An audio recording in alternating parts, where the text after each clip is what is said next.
नमस्कार दोस्तों, मैं रवि व्यास आप सभी का वशिष्ठ प्राइवेट आईटीआई के ऑनलाइन पोर्टल पे स्वागत करता हूं। आज अपने डीसी जनरेटर में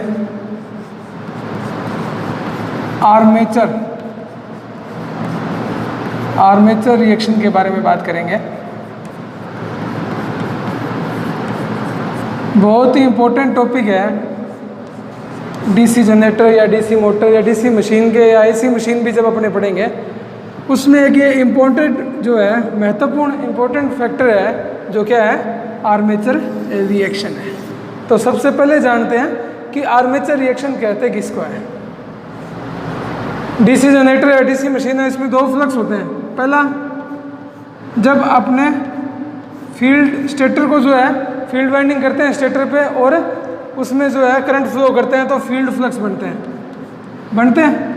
कल भी अपन ने बात करी, वोल्टेज बिल्डअप में भी ये फील्ड फ्लक्स ही काम आते हैं, क्योंकि इन्हीं फ्लक्स को आर्मेचर काटेगा और उससे ईएमएफ जनरेट होगा। दूसरा होता है कि जब ईएमएफ जनरेट होता है तो आर्मेचर पे क्या की होती है, आर्मेचर वाइंडिंग, रोटर पे क्या होती है, आर्मेचर वाइंडिंग। तो ईएमएफ जनरेट होने के बाद में आर्मेचर करंट फ्लो होती है, वो किस में होगी, आर्मेचर वाइंडिंग में। और जब आर्मेचर वाइंडिंग में जो करंट फ्लो होगी तो वहाँ क्या बनेगा, आर्मेचर फ्लक्स। वहाँ क्या बनेगा, आर्मेचर फ्लक्स। सही है। स्टेटर में जो फील्ड वाइंडिंग थी उस फील्ड वाइंडिंग को मैंने डीसी सोर्स से जोड़ा और करंट फ्लो करी सेपरेटली एक्साइटेड में, या मैंने जो है इसको सेल्फ एक्साइटेड जनरेटर में रखा तो 10 से 15 मिनट इसको डीसी सोर्स से जोड़ा, फील्ड फ्लैशिंग की और बाद में मैंने मेन जनरेटर में इसको जोड़ दिया। तो फील्ड फ्लक्स जनरेट होंगे। फील्ड फ्लक्स क्या करेगा, जो मेन वर्किंग फ्लक्स ये यही होते हैं, फील्ड फ्लक्स ही। आर्मेचर इन्हीं फ्लक्सों को काटेगा और ईएमएफ को जनरेट करेगा। ईएमएफ जनरेट होने के बाद क्या होगा, आर्मेचर करंट फ्लो होगी। आर्मेचर करंट कहाँ फ्लो होगी, जो रोटर में आर्मेचर वाइंडिंग की गई है उस पर। तो वहाँ आर्मेचर वाइंडिंग में करंट फ्लो होने से क्या होगा, वहाँ भी फ्लक्स जनरेट होंगे। वो कौन से जनरेट होंगे, आर्मेचर फ्लक्स। तो आर्मेचर रिएक्शन किसे कहते हैं कि आर्मेचर फ्लक्स का प्रभाव किस पे, मेन फील्ड फ्लक्स पे जो पड़ता है उसे ही क्या बोलते हैं, आर्मेचर रिएक्शन। कि इफेक्ट ऑफ, अगर डेफिनेशन कोई लिखना चाहे, effect of armature flux, effect of armature flux on main field flux, on main field flux. मतलब ये हुआ कि फ्लक्स कटने के बाद आर्मेचर में जो फ्लक्स काटे आर्मेचर ने उससे ईएमएफ जनरेट हुआ फैराडे के लॉ से। उसके बाद जो आर्मेचर करंट फ्लो हुई उसके कारण क्या बना, मेरा आर्मेचर फ्लक्स बना। तो ये आर्मेचर फ्लक्स जो है जो प्रभाव डालता है किस पे, यहाँ ये लिख सकते हो आप इसको, फील्ड फ्लक्स पे। ये क्या हुआ यहाँ, फील्ड फ्लक्स। जो आर्मेचर प्रभाव डालता है किस पे, फील्ड फ्लक्स पे। उस फील्ड फ्लक्स पे जो आर्मेचर फ्लक्स का प्रभाव है उसी को मैं क्या बोल देता हूँ, मेरी आर्मेचर रिएक्शन। अब प्रभाव क्या होगा, या तो ये फ्लक्स को ऐड करेगा, बढ़ाएगा, या ये फ्लक्स को कम करेगा। दो ही चीज़ें, प्रभाव और क्या पढ़ना है, प्रभाव क्या होगा, या तो शंट फील्ड के जो फ्लक्स हैं वो बढ़ जाएंगे या शंट फील्ड के फ्लक्स जो है वो घट जाएंगे। तो ये बढ़ने का फ्लक्स या घटने का जो भी प्रभाव है उस प्रभाव को अपन ने क्या बोल दिया, यहाँ पे आर्मेचर रिएक्शन बोल दिया। उतारो इसको, ठीक है।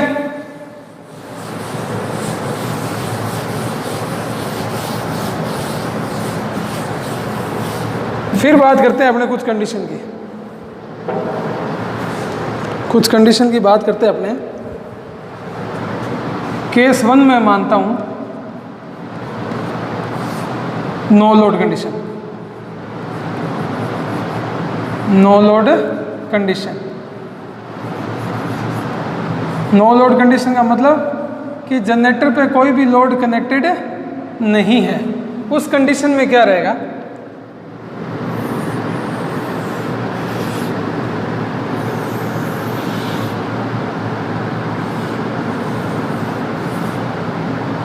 उससे पहले, जब नो लोड कंडीशन से पहले अपने दो टर्म देख लेते हैं। आर्मेचर रिएक्शन पढ़ने से पहले दो चीज़ों का ध्यान होना चाहिए मेरे को, एक तो जीएनए और एक MNA क्या होती है अभी देखते हैं। अगर मैं मानूँ यहाँ से करंट अंदर जा रही है और यहाँ से करंट बाहर आ रही है, तो यहाँ से करंट अंदर गई, यहाँ से बाहर आई, तो ये टर्मिनल यहाँ हुआ, यहाँ से अंदर गई, यहाँ से बाहर आई, यहाँ से अंदर गई, यहाँ से बाहर आके ये टर्मिनल मेरे को यहाँ पे मिल गए। तो यहाँ क्रॉस था, क्रॉस में करंट क्या जाएगी, अंदर जाएगी, और डॉट से करंट क्या आएगी, बाहर आएगी। तो सेम यहाँ भी अगर मैं मानूँ डॉट यहाँ मानूँ और क्रॉस यहाँ मानूँ, तो यहाँ भी क्या होगा, मैं देखूँ तो यहाँ से करंट बाहर आएगी, यहाँ करंट अंदर जाएगी, यहाँ से करंट बाहर आएगी, यहाँ करंट अंदर जाएगी, और ये बाहर आके मेरे को यहाँ पे फिर मिल जाएगी। तो जब क्रॉस है तो फ्लक्स की डायरेक्शन कैसी रहेगी, क्रॉस है तो फ्लक्स की डायरेक्शन कैसी रहेगी, मैंने बताया क्रॉस है तो थंब को मैंने रखा अंदर की साइड, करंट की अंदर है, तो ये जो क्लॉकवाइज डायरेक्शन किसकी रहेगी, मैग्नेटिक फील्ड की। पिछले वीडियो में अपने ये पढ़ चुके हैं। तो इसकी डायरेक्शन जाएगी ये। अब ये क्या है, डॉट, डॉट में डायरेक्शन कौन सी जाएगी, एंटी क्लॉकवाइज।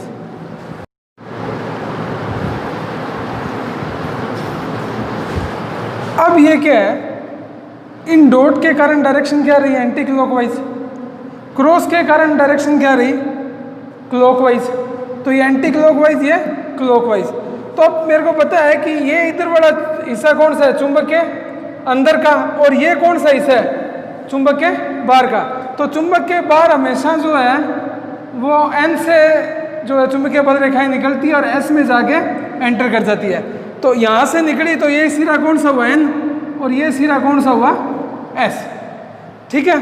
और मेरा मैग्नेटिक फील्ड की डायरेक्शन कौन सी हुई, मेरे को जो है मैग्नेटिक फील्ड की डायरेक्शन है फील्ड फ्लक्स की, वो कौन सी होगी, ये होगी। इससे ये पता चला कि मेरी मैग्नेटिक फील्ड की जो डायरेक्शन है वो ये है। तो अब मैं बात करूं GNA और MNA की, यहाँ बात करते हैं अपने GNA और MNA की। GNA का मतलब क्या होता है, geometrical neutral axis.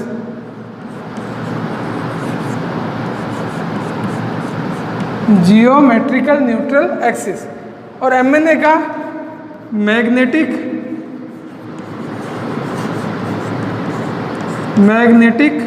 Neutral axis. आई बात समझ में। तो GNA और MNA को आप इस हिसाब से समझ सकते हैं कि GNA क्या हुआ, जियोमेट्रिकल न्यूट्रल एक्सिस, और MNA क्या हुआ, मैग्नेटिक न्यूट्रल एक्सिस। जब मैं इसकी बात कर रहा हूँ GNA की और MNA की, तो मैंने देखा कि GNA क्या होता है, जियोमेट्रिकल न्यूट्रल एक्सिस। ये हमेशा जो मेन फील्ड की डायरेक्शन है उससे 90 डिग्री पर रहता है। GNA कहाँ रहता है, जो मेन फील्ड की डायरेक्शन है उसकी डायरेक्शन के 90 डिग्री पे कौन रहता है, मेरा जो है GNA रहता है। MNA कहाँ रहता है, जहाँ पे EMF जो है वो 0 इंड्यूस हो। MNA वहाँ रहता है जहाँ EMF 0 इंड्यूस हो। तो मैं देखता हूँ यहाँ अपन ने पढ़ा था कि मैं यहाँ देखूँ, यहाँ देखूँ, जब अपन ने EMF जनरेट करना देखा था पिछले वीडियो में, जो स्टार्टिंग के वीडियो थे, तो यहाँ मैंने 0 डिग्री माना था, यहाँ मैंने 90 डिग्री माना है। तो मैंने देखा यहाँ EMF क्या था, 0 था, यहाँ EMF क्या था, मैक्सिमम था। तो ये डायरेक्शन किसकी हुई, स्टैंडर्ड कंडीशन में MNA की। MNA कौन सी हुई, जहाँ EMF क्या हो, 0। यहाँ भी क्या होगा, 180, 180 पे भी EMF की वैल्यू क्या है, 0 है। तो यहाँ भी MNA EMF 0 होगा, यहाँ भी EMF जो क्या है EMF 0 होगा। तो ये डायरेक्शन किसकी होगी, मेरी MNA की। पहली बात तो ये, क्यों, क्योंकि यहाँ EMF 0 जनरेट हो रहा है। अब मैंने देखा GNA का है। GNA क्या होता है कि जो फील्ड फ्लक्स है उसके 90 डिग्री पे जो है क्या रहता है, मेरा GNA। तो फील्ड फ्लक्स की डायरेक्शन कौन सी थी, अब मैंने देखी ये है, तो इसके 90 डिग्री पे यही। तो इसका मतलब हुआ कि नो लोड की कंडीशन पे पहला इंपॉर्टेंट क्वेश्चन गवर्नमेंट एग्जाम की दृष्टि से, गवर्नमेंट एग्जाम के पॉइंट ऑफ व्यू से पहला इंपॉर्टेंट क्वेश्चन, नो लोड की कंडीशन में जीएनए और एमएनए की कंडीशन कहाँ रहती है? तो दोनों ही एक ही एक्सिस पे लाई करते हैं, दोनों एक ही एक्सिस पे रहते हैं। अब वो एक्सिस कौन सा होगा? अगर फील्ड फ्लक्स जो मेरा इस डायरेक्शन में है तो इसके 90 डिग्री पे क्या रहेगा? हमेशा जीएनए, और जहाँ ईएमएफ जनरेट ना हो उन हिस्सों पे हमेशा क्या रहेगा? एमएनए। तो मैंने बताया यहाँ 0 और 180 डिग्री पे ईएमएफ जनरेट नहीं होता था। क्यों नहीं होता था? ये अपन ने देखा ना, 0 डिग्री पे ईएमएफ क्या रहता है? 0, और 180 पे भी क्या रहता है? अपने यहाँ 180 पे भी क्या रहता है? 0। 360 पे भी 0 है, लेकिन 360 वापस कहाँ आ जाएगा? इसी 0 के पास ही 360 आ जाएगा। तो जीएनए और एमएनए नो लोड की कंडीशन में सेम एक्सिस पे लाई करती है। सबसे पहली कंडीशन यही थी मेरी, ठीक है? समझ आई? मैंने एन और एस सिरे के बनाए, देखा कि फ्लक्स जो है यहाँ से यहाँ जा रहा है। इतना भी समझ नहीं आए तो सिंपल तरीका भी आप देख सकते हैं, और सिंपल तरीके से आप जा सकते हैं कि मैंने यहाँ एन सिरा बनाया, यहाँ एस सिरा बनाया, यहाँ आर्मेचर बनाया, तो हमेशा जो है एन से एस की तरफ, बाहर की साइड तो एन से एस की तरफ जाएंगे। तो ये मेरा फ्लक्स की कंडीशन हुई, किसकी? फाई आर की। तो इसके 90 डिग्री पे क्या रहेगा? मेरा जीएनए, और इसी के 90 डिग्री पे क्या रहेगा मेरा, इसके 90 डिग्री पे क्या रहेगा? जीएनए। और यहाँ 0 डिग्री और यहाँ 180 डिग्री होता है, तो यहाँ ईएमएफ 0 इंड्यूस होता है, तो यहीं क्या रहेगा? एमएनए। कब? जब नो लोड की कंडीशन दी गई हो। क्यों? क्योंकि नो लोड की कंडीशन में आर्मेचर करंट क्या होती है? नो लोड की कंडीशन में आर्मेचर करंट क्या होती है? 0 होती है। और जब आर्मेचर करंट 0 होती है तो आर्मेचर फ्लक्स भी क्या रहेगा? 0 रहेगा। तो इस स्थिति में जब आर्मेचर रिएक्शन क्या है कि आर्मेचर फ्लक्स का प्रभाव, आर्मेचर फ्लक्स का प्रभाव फील्ड फ्लक्स पे, तो जब आर्मेचर फ्लक्स है ही नहीं तो फील्ड फ्लक्स पे कोई प्रभाव पड़ेगा ही नहीं। तो नो लोड कंडीशन पे armature reaction, no load condition पे आर्मेचर रिएक्शन नहीं होती। दूसरा मोस्ट इंपॉर्टेंट गवर्नमेंट पेपर के हिसाब से कि बहुत बार पूछा गया क्वेश्चन है, नो लोड पर आर्मेचर रिएक्शन क्या रहेगी? एग्जिस्ट ही नहीं करती, 0 रहेगी। ठीक है, उतारना चाहो उतार सकते हो आप।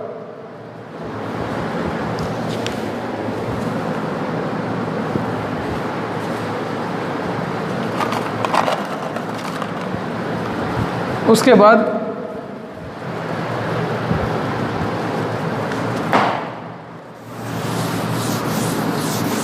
जीएनए एमएनए का पता चला।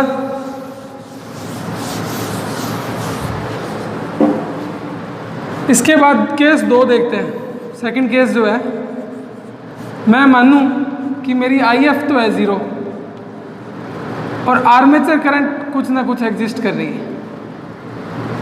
आर्मेचर करंट एग्जिस्ट कर रही है, चाहे कम कर रही है ज़्यादा कर रही है, एग्जिस्ट कर रही है। ठीक है,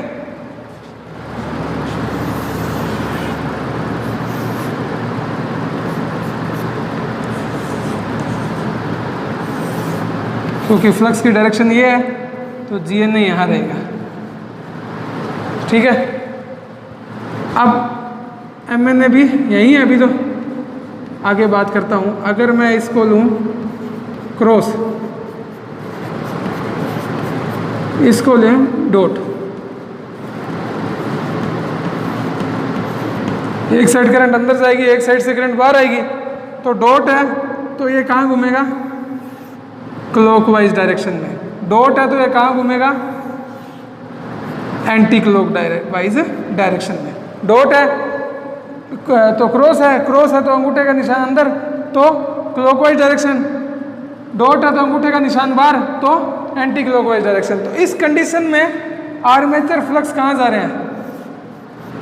आर्मेचर जो फ्लक्स है, आर्मेचर का जो फ्लक्स है वो कहाँ जा रहा है? डाउनवर्ड डायरेक्शन में, नीचे की साइड जा रहा है। और फील्ड फ्लक्स कहाँ जा रहे हैं? इस डायरेक्शन में।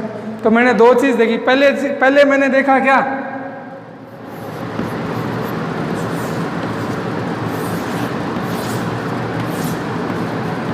GNA और MNA यहीं एग्जिस्ट कर रही थी। तो यहाँ तो जा रहा है मेरा फील्ड फ्लक्स N से S की तरफ, और जो मेरा आर्मेचर फ्लक्स कहाँ आ रहा है, ऊपर से नीचे की तरफ। अब जब इन दोनों कंडीशन को मिला देंगे तब अपने को पता चल जाएगा कि आर्मेचर रिएक्शन में आर्मेचर फ्लक्स का, आर्मेचर जो फील्ड का जो फ्लक्स है उस पर क्या प्रभाव पड़ता है। तो अब केस 3 क्या होगा कि पहली केस को और दूसरे केस को अपने ज्वाइंट कर देंगे, मिला देंगे, मिक्स करेंगे।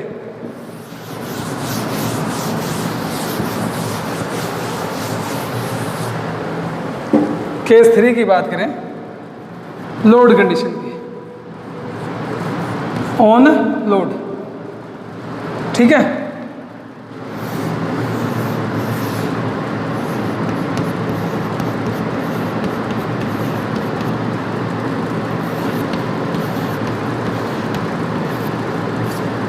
ये बाहर निकले और ये यहाँ से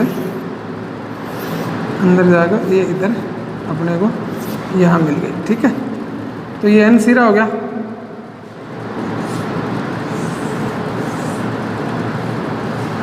ठीक है,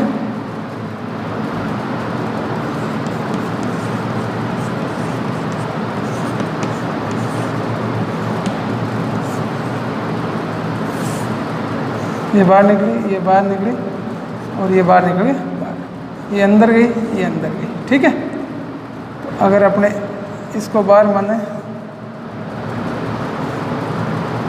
ये गया, ये गया यहाँ से, इस टाइप से अपने मान सकते हैं। तो ये मेरा हो गया S। क्यों हुआ? क्योंकि इसकी डायरेक्शन क्या जाएगी, क्लॉकवाइज, इसकी डायरेक्शन क्या जाएगी, एंटी क्लॉकवाइज। तो ये चुंबक के बाहर का हिस्सा है, तो चुंबक के बाहर N से चुंबकीय बल रेखाएं निकलती है और S की तरफ जाती है, तो N और S यहाँ मेरा आ गया, ठीक है। अब मैं आर्मेचर बनाया मैंने, ठीक है। यहाँ मैंने GNA प्लॉट की, MNA की बात अभी मैं करूँगा, पहले तो MNA भी यही थी। अब किसी भी पोल का लीडिंग पोल टिप ये होता है और लैगिंग पोल टिप ये होता है। लैगिंग को अपने ट्रेलिंग भी बोल देते हैं, पीछे वाला ट्रेलिंग, और लीडिंग ये वाला। अब मैंने देखा कि पहले यहाँ क्रॉस थे,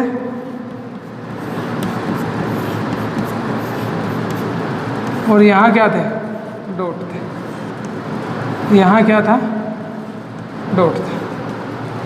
अब मैंने देखा कि मेरा फील्ड फ्लक्स कहाँ जा रहा था, इस डायरेक्शन में जा रहा था। फील्ड फ्लक्स किस डायरेक्शन में जा रहा था, इस डायरेक्शन में। और आर्मेचर फ्लक्स जो मेरा था वो कहाँ जा रहा था, अगर मैं आर्मेचर फ्लक्स की बात करूँ तो वो जा रहा था यहाँ पे, इस डायरेक्शन में। क्यों? मैंने देखा कि यूं तो फील्ड फ्लक्स जा रहा है और यूं आर्मेचर फ्लक्स आ रहा है, यूं क्या आ रहा है, आर्मेचर फ्लक्स आ रहा है, ठीक है। तो अगर रिजल्टेंट फ्लक्स देखो तो कहाँ आएगा, यहाँ कहीं आएगा रिजल्टेंट फ्लक्स। रिजल्टेंट फ्लक्स का मतलब एक्चुअल में जो फ्लक्स अपने को मिलना कितना चाहिए था, Φf मिलना चाहिए था। लेकिन आर्मेचर रिएक्शन के कारण, आर्मेचर फ्लक्स के कारण मेरे को Φf नहीं मिलता है, कुछ और फ्लक्स मिलता है, चाहे वो ज़्यादा है या कम है वो आगे बात करेंगे। लेकिन उस Φf के अलावा अपने को कोई दूसरा फ्लक्स मिलता है जो जिसको अपन ने बोल दिया रिजल्टेंट फ्लक्स। तो अब पहले ये इसकी डायरेक्शन क्या थी, ये अब कितना शिफ्ट हो गया, कुछ थीटा एंगल पे ये शिफ्ट हो गया।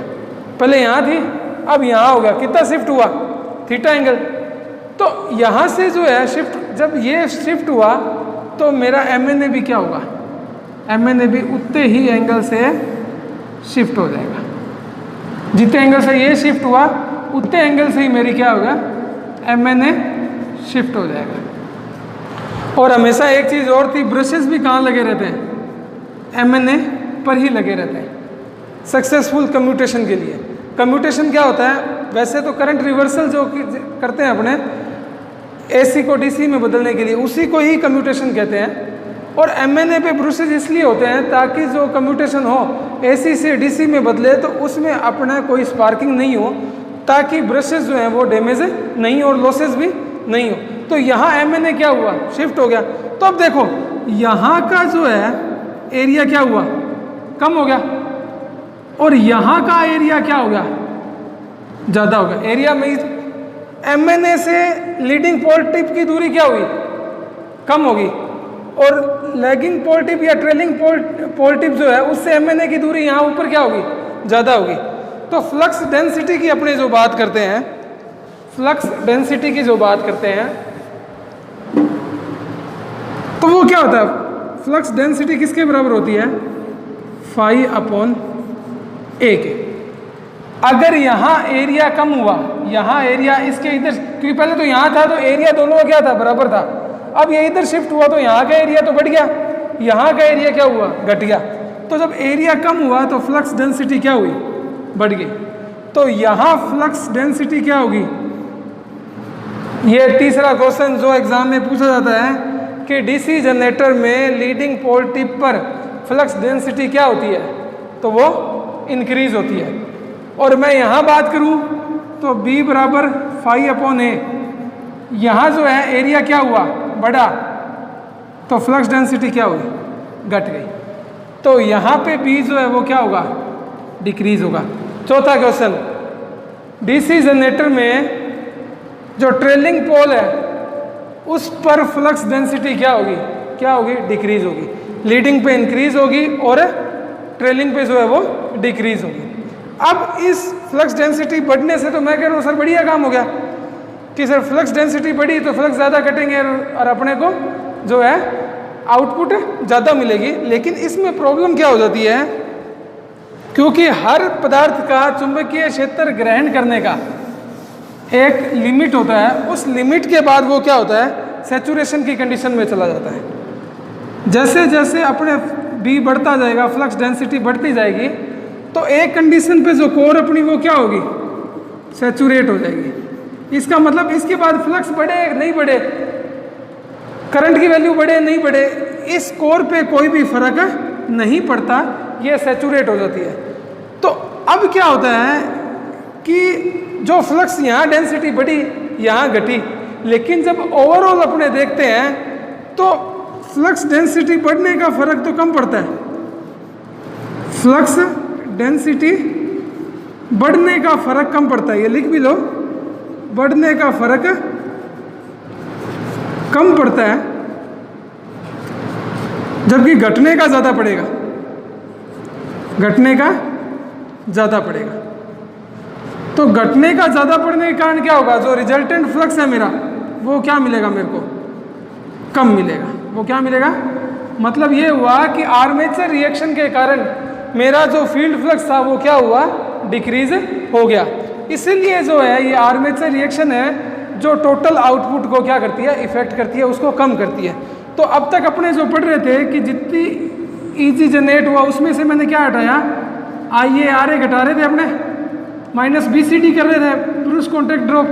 अब एक चीज़ और अपने को करनी पड़ेगी, माइनस आर्मेचर रिएक्शन बराबर V, क्योंकि इस आर्मेचर रिएक्शन के कारण भी टोटल फ्लक्स में कमी होगी, टोटल फ्लक्स में कमी होगी तो फ्लक्स कम कटेंगे, फ्लक्स कम कटेंगे तो ईजी भी क्या होगा, जो कम जनरेट होगा, टर्मिनल वोल्टेज मेरे को क्या मिलेगी, कम मिलेगी।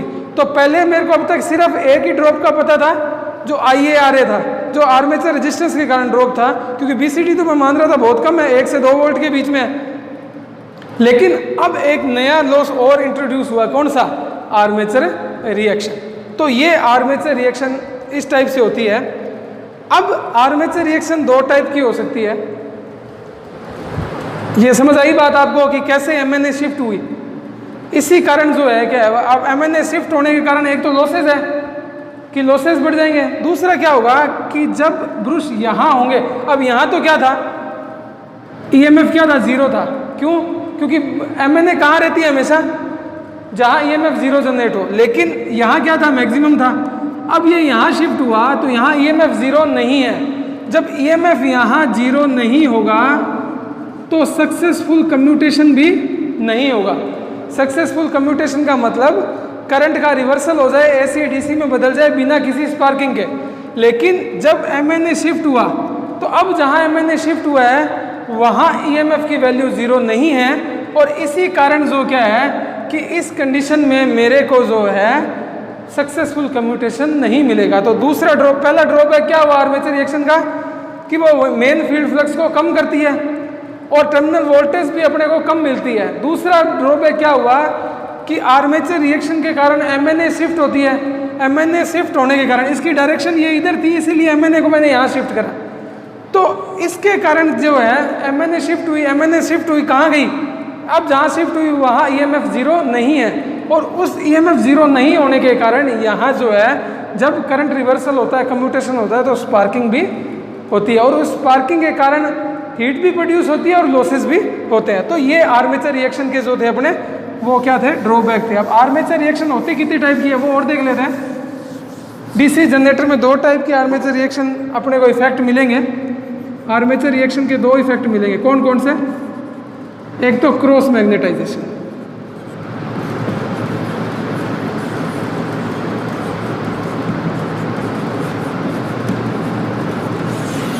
इसके कारण क्या होता है अपना सक्सेसफुल कम्यूटेशन,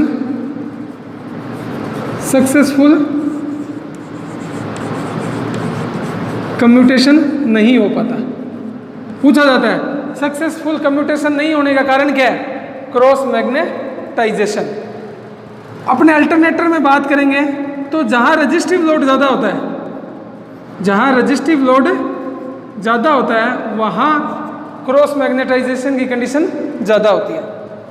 दूसरा इफेक्ट पड़ेगा इससे डीमैग्नेटाइजेशन, विचुंबकन टाइजेशन। इससे क्या होगा वो बात अपने कर चुके। जो नेट फ्लक्स है, जो रिजल्टेंट फ्लक्स है वो क्या हो जाएगा? कम। क्यों? क्योंकि फाई जो फील्ड का था फ्लक्स उसमें से आर्मेचर फ्लक्स कुछ ना कुछ घटना स्टार्ट हो जाएगा। उसको मैंने क्या बोला? डीमैग्नेटाइजेशन। और जब अपने ब्रॉड में बात करें कि डीमैग्नेटाइजेशन ज़्यादातर कहाँ होता है? जहाँ इंडक्टिव लोड हो, जहाँ इंडक्टिव लोड। तो ये आर्मेचर रिएक्शन के पार्ट थे। मेरे हिसाब से इतने डिटेल से आपको कोई नहीं पढ़ा पाएगा कि अपने आर्मेचर रिएक्शन हुई क्यों, इसका इफेक्ट क्या हुआ, क्यों एमएनए मेरी शिफ्ट हुई, और एमएनए शिफ्ट होने से क्या क्या प्रभाव पड़े। और ये सभी क्वेश्चन जो है आज तक एग्जाम में आए हुए हैं, गवर्नमेंट एग्जाम में। मैं JN AN तक की बात कर रहा हूँ, यहाँ तक कि गेट के एग्जाम में भी कई बार आर्मेचर रिएक्शन से क्वेश्चन आए हुए हैं। तो अगर आपको ये वीडियो अच्छा लगा हो तो इसे ज़्यादा से ज़्यादा लाइक करें, शेयर करें और सब्सक्राइब करें, क्योंकि नेक्स्ट वीडियो में अपने बात करेंगे इसको कम कैसे करेंगे, कंपनसेटिंग वाइंडिंग से, या और क्या क्या तरीके हैं जो आर्मेचर रिएक्शन को कम कर सकते हैं। धन्यवाद।